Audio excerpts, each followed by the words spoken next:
Yes, Bert and I are back home after a short Songkhla sojourn. Try saying that 10 times quickly. Short Songkhla sojourn. Oh, never mind. Oh, wait, it's kind of boring here. Why don't we go find some sea? Right, no, I think that's rather too much sea, so why don't we go here? Yes, I think this is a nice spot. And I can even sit down while I'm talking to you. That's a nice change.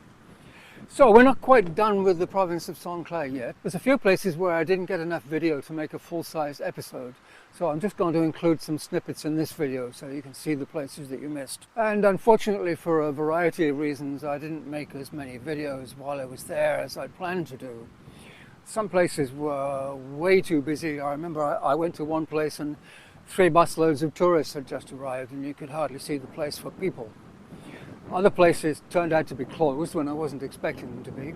And some places were actually smaller than I expected. I wasn't able to see as much. So as I say, they didn't really warrant a full episode. Let's start with the one that wasn't as big as I expected. This is Wat Chue Chang, a Mahayana Chinese Buddhist temple.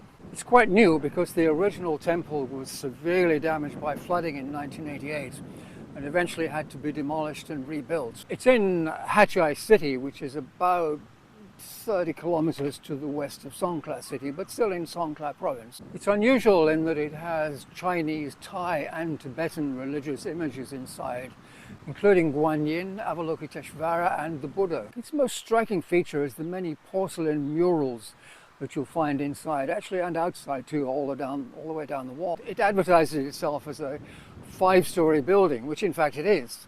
And I assumed that it would take a long time to go floor by floor, and apparently there's a fantastic view from the top, but I discovered tourists are only allowed on the ground floor. And I did find a friendly monk to confirm that. So as I say, it's a nice place. We'll have a quick look around, but not as much as I expected.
And of course I had to eat. So one evening I wandered down the road that runs alongside the lakeside with lots of buildings on the left. Many of them are restaurants.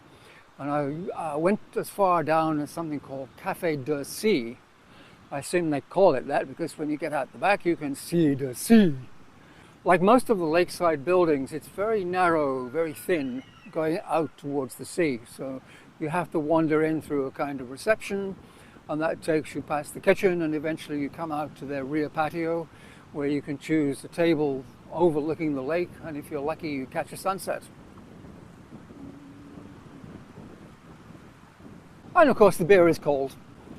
The food, I have to say, is kind of average, but it's edible, it's pleasant, but you can really come here for the view. Now, if you're really patient, you can watch a live sunset in real time. Since this is the tropics and the sun tends to go straight down like that, it won't take very long.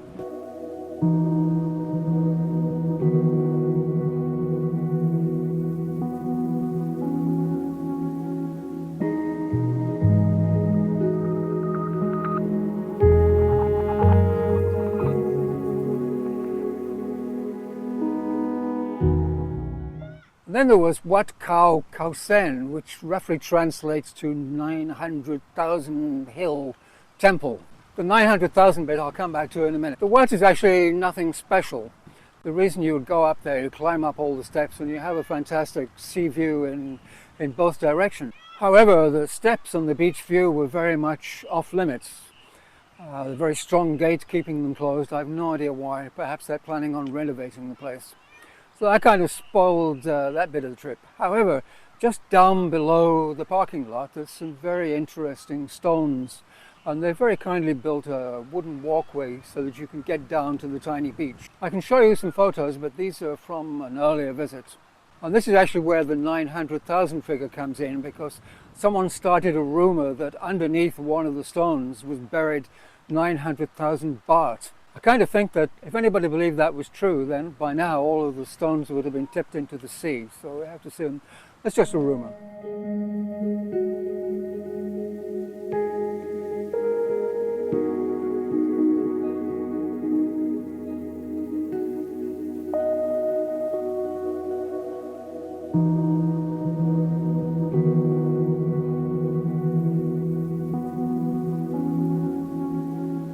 So that's it for Songkhla for now. It's one of my favorite provinces, so it'll be no hardship to go back and make videos of the places that I missed and probably add in a few more.